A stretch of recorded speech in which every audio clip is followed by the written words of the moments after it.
Choisir une pompe pour récupérateur d'eau de pluie n'est pas facile. Est-ce qu'il faut une pompe de surface, immergée, vide-cave? Son fonctionnement doit-il être automatique? Quelle hauteur de refoulement choisir? Quel débit sélectionner? Etc.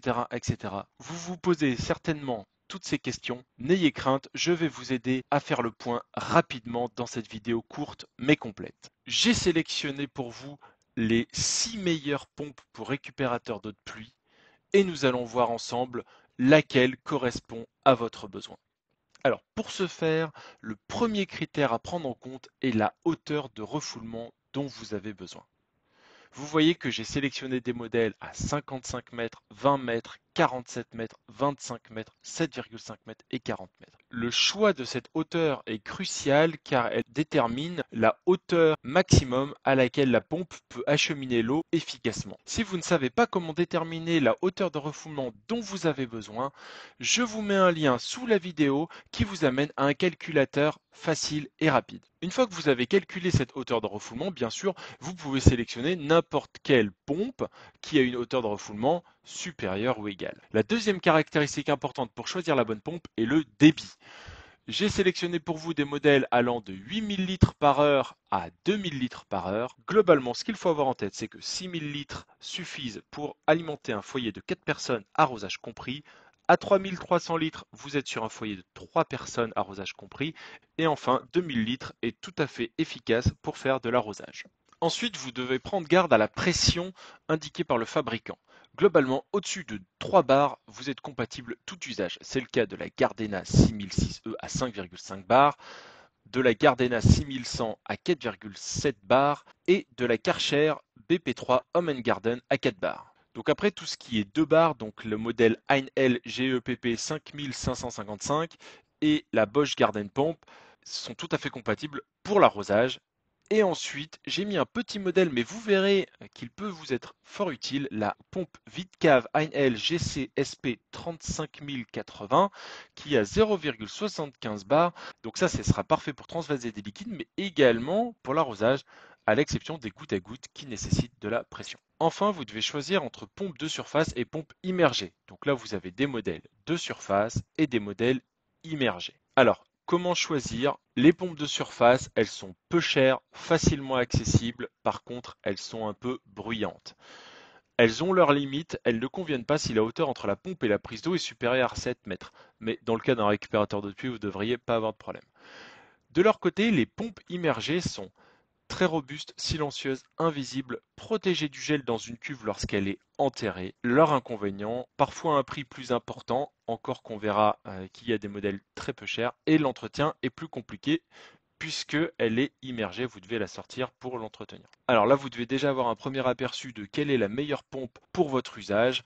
Ce que je vous propose maintenant, c'est de passer en revue très rapidement les particularités de chacune de ces 6 meilleures pompes pour récupérateur d'eau de pluie. Alors, numéro 1, la pompe de surface automatique Gardena 6006E. Tout d'abord, elle est dotée d'un fonctionnement automatique, c'est-à-dire que lorsque vous ouvrez ou vous fermez un robinet, la pompe s'allume et s'éteint de manière automatique. Vous avez donc le même confort qu'avec l'eau du réseau et la pompe également se coupe lorsque la cuve est vide, ce qui sécurise votre pompe. Donc ça, je ne le répéterai pas, à chaque fois je vous dirai pour les autres pompes que c'est un fonctionnement automatique. Elle a deux sorties, un écran LCD qui vous indique la pression et puis les données de la pompe, donc c'est très pratique. Un préfiltrage, elle pèse 15,2 kg, ce qui est un peu lourd, mais généralement une pompe, on la manipule 2 fois par an. Et enfin, c'est une fabrication allemande, donc la qualité est au rendez-vous avec une très longue durée de vie. Numéro 2, la pompe pour récupérateur d'eau de pluie Heinl GEPP 5555. Elle a également le même fonctionnement automatique.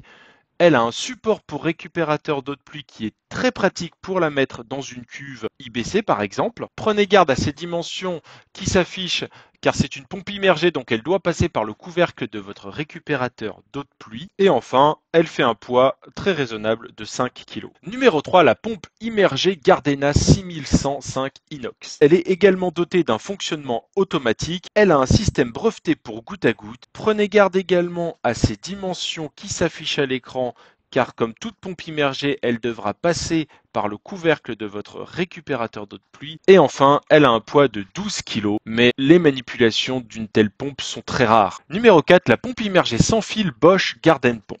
Donc elle, comme son nom l'indique, elle est sans fil, donc elle est à réserver aux usages où vous avez du mal à apporter de l'électricité ou que vous n'en avez pas. Par exemple au fond d'un jardin. Donc ça sera pour l'arrosage. Elle n'est pas automatique, mais elle est dotée d'une fonction minuterie qui est très pratique pour programmer une durée d'arrosage et également un arrêt automatique si la cuve est vide. Elle n'est compatible qu'avec des réservoirs qui ont une profondeur maximale de 1,8 m, mais rassurez-vous, vous avez que très peu de réservoirs qui sont plus profonds. Et enfin, elle a un poids de 3,35 kg qui la rend parfaite pour une utilisation nomade. Numéro 5, la pompe immergée vide cave 1L. Oui, vous avez bien entendu vide cave parce qu'en fait, vous pouvez très bien l'utiliser dans un récupérateur d'eau de pluie. Elle est d'ailleurs parfaite pour un transfert entre cuves avec un débit de 8000 litres par heure et ce transvasement peut être automatique car elle est dotée d'un flotteur qui détecte la présence d'eau.